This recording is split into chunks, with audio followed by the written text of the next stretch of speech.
Hello everybody and welcome back to another episode of Microsoft Flight Simulator, and today we are back with the Pimax Crystal wide field of view lenses. I'm going to give you guys my thoughts after a couple weeks of using them now, and then also we are here with the latest release of the FlyingIron Simulations P-38 Lightning, probably my favorite aircraft of the World War II era. So stick around guys, this should be fun. If you are interested in acquiring any of my Overkills tutorial guides from Microsoft Flight Simulator, or simply interested in supporting the channel, please consider joining us on Patreon. Patreon subscribers level tier 2 and above have access to all of my guides, as well as any future releases that come down the road. Patreon link can be found in the description below. Overkill simulations, watch us as we fly.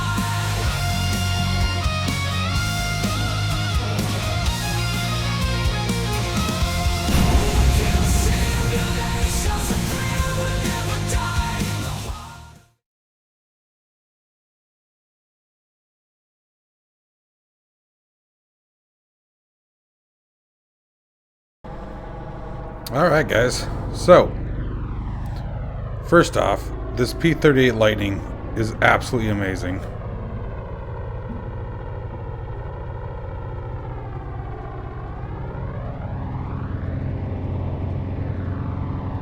The sounds on acceleration are freaking cool.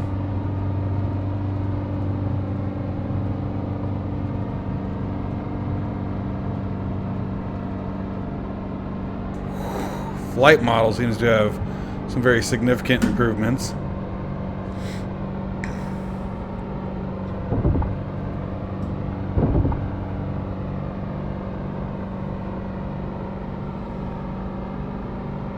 Oh yeah.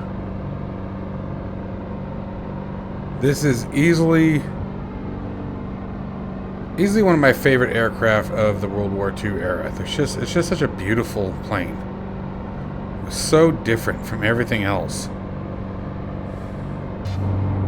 Anyway, oh gosh, just go ahead and keep smacking the microphone. They've really done an absolutely amazing job. Tons of improvements in this latest patch. They clearly adjusted the flight model. The sound's been improved. Texturing is done. The startup process was significantly easier. I left that part out just because I didn't, it's sort of a combo video here, but I wanted to showcase just about everything. I'm more interested in how it flies. I love flying this thing, and I've loved flying it ever since it released, and man, this last one, it just major improvements to me. I don't fly it near as often as I used to, but I was in it a couple weeks ago. Really fantastic job from FlyingIron Simulations. I really like their aircraft. The Spitfire is really good too. Anyway, so probably what most of you are here to talk about is my thoughts now on the wide field of view lenses from Pimax. I know there's a lot of controversy going on about them, and so I'm going to sort of give you guys my honest thoughts here. So on day one, I did a video. You guys literally watched me on the video, put them in and try them out. So there was no previous use, there was no prior information. I should probably come off the RPMs there. Wow, I was not paying attention. Whoops. I just realized, I'm like, wow, the engines are still so loud. Anyway, and I was already quite impressed with, given what they had to work with and what they were trying to do without changing the resolution.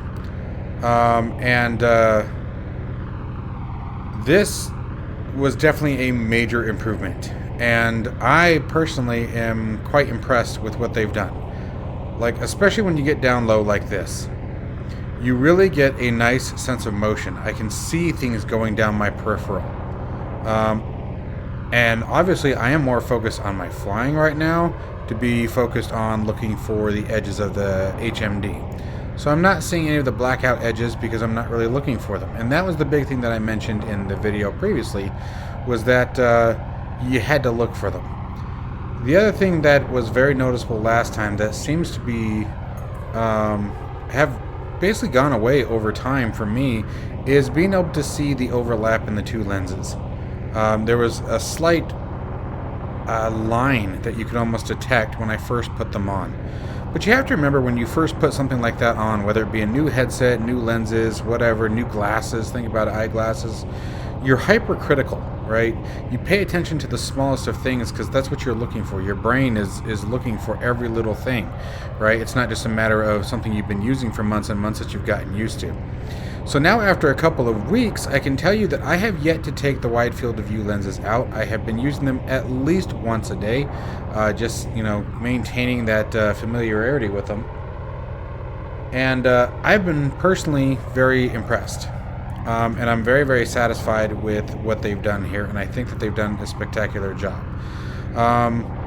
I have heard of other YouTubers talking about eye strain. I have not experienced any of that. I haven't seen any eye strain, eye fatigue. My eyes aren't burning the next day or, you know, after a couple hours of use. My longest run with them so far was about 3 hours and 15 minutes of messing around in DCS. I've got a DCS video coming with them as well. But I wanted to answer a few questions that I noticed on the previous video. I am not seeing any glare. I'm not seeing any weird reflections or oddities in the lenses. I actually put on the 8KX, plugged it back in, had it running last night after another viewer asked, you know, which one would I prefer, 8KX versus the wide field of view lenses on the Crystal. So let's talk about first the field of view. The 8KX absolutely wins when it comes to field of view. Okay, it's still bigger. It looks more naturally assembled, if you will. I don't know how to describe it. But with the 8KX, obviously you lose all of the other benefits that come with the Crystal. The colors, the higher resolution, blah, blah, blah. Personally, my final thoughts are, as you guys can tell, we are in the Crystal. And I am staying with the Crystal for now. The Crystal has definitely been a very, very welcomed headset for me. I am very appreciative that I have it in my arsenal, if you will. And I very comfortably slap my name on the Crystal, stating that it is, in my opinion, the best VR headset on the market today. Now, with that being said, I will also say that the price point still hurts. Not hurts in the aspect that I don't think it's worth it, just it's a stinger, right? $1,500 for a headset, $1,200 when there's specials and sales. You know, it really depends on what's going on and where you live, right? Some countries it's even higher. So here's the things when you start wrapping it all together. I think what's got me going for the Crystal is that you have the comfort strap, which I still stand firm, and I'm sure the Pimax developers will hear this. The comfort strap should come with the headset. It should be just a part of it. It is a necessity for this headset because it is very forward heavy, even with the battery pack in the back. It just doesn't add near enough counterbalance, and the comfort strap is a must. It absolutely made a huge difference. I will say that if you're going to shell out the money for the Crystal, make sure that you, even if it's on back order the comfort strap. That's 100%. Order it. And make sure that you guys use my link down in the description below, and you guys can save a little bit of money too. Next thing would be coming to the clarity, right? You can't beat the clarity of the Crystal. The Crystal clarity is absolutely fantastic, and it's just hard to argue with. You can't beat it. I love the coloring, and especially with the demise of the Varo Arrow. For those of you who don't know, support for the Arrow ends in 2025. 2025. So you've got a year and a half or so, give or take, left of technical support available for the Arrow, and then when it breaks or the software dies and no longer supported, that'll be the end of it. So that's a really sad situation, because when it came to price to value, it was winning. But with that being the case, Pimax comes back out on top. Now, in my opinion, the Pimax Crystal was already on top as far as everything other than price point. Well, and comfort. The Varo Arrow was actually a very, very comfortable headset. So now when you add the wide field of view lenses to the whole previously mentioned package, in my opinion, it's absolutely worth it. All those oddities that I noticed in the first video, after a week and a half, almost 2 weeks of using it, I don't notice anymore. I really appreciate the wide field of view that I now have access to. It makes things like air-to-air refueling, flying in formation, much easier in things like DCS. Your situational awareness is increasing. You don't have to look quite as far to turn your head, so you can still maintain, instrument visibility while looking out a window or something like that, as long as you're just glancing. And what I'm doing right now, the low-level flying with the wide field of view headsets in either simulator is a whole different experience. For you VR racers, if you guys happen to be watching this as well, if you're someone who also does racing in VR with the Crystal, the wide field of view would be killer. That's another one where you would really enjoy it. You'd be able to get some peripheral vision especially out your left window, and then obviously you'd get a little bit more situational awareness out the right side, and less movement required in order to see what's going on out there. So that's sort of where I'm at with the wide field of views. I endorse them at this point. Like I said, everything that I noticed before is gone over time. There was also a weird shimmer that I noticed before when I would do like this. When I would turn my head, I would see a shimmer. I don't know what happened, but that just went away about a week ago. Well, about 4 days ago. I think it was over the weekend. It just stopped happening. So I don't know what happened. Pimax didn't update. The firmware didn't update. My computer didn't update. So, well, actually that's not true. I did an Nvidia driver update. I'm on the latest studio version, by the way, guys, in case you're wondering.